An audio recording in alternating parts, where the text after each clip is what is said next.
Assalomu alaykum. Uy chizmalari va qurilish maslahatlari guruhining obunachilari, navbatdagi proyektimiz tayyor bo'ldi. Bu proyektimiz Sirdaryo viloyati Baxt shahriga tayyorlab berdik. Uy razmerlari 20x20 4 sotix joyga 2 qavatli zamonaviy uy proyekti tayyorlab berdik. Ko'cha tomon ko'rinishlari zamonaviy va chiroyli chiqdi. Xudo xolasa hovli ko'rinishlari 2 qavatli ko'rinish, uyning ko'rinishi, navest tomon ko'rinishlari, uyning asosiy ko'rinishlari. Bu fasad chizmasi, loyiha chizmasida fundamentdan tomagacha barcha qurilish materiallar hisob-kitobi, etap-etap qilinadigan ishlar barchasi hisob-kitobi shu loyihamizga kiritib o'tiladi.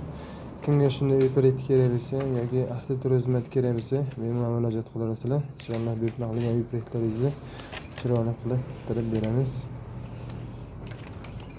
Hisob-kitoblari bor shu loyihamizda.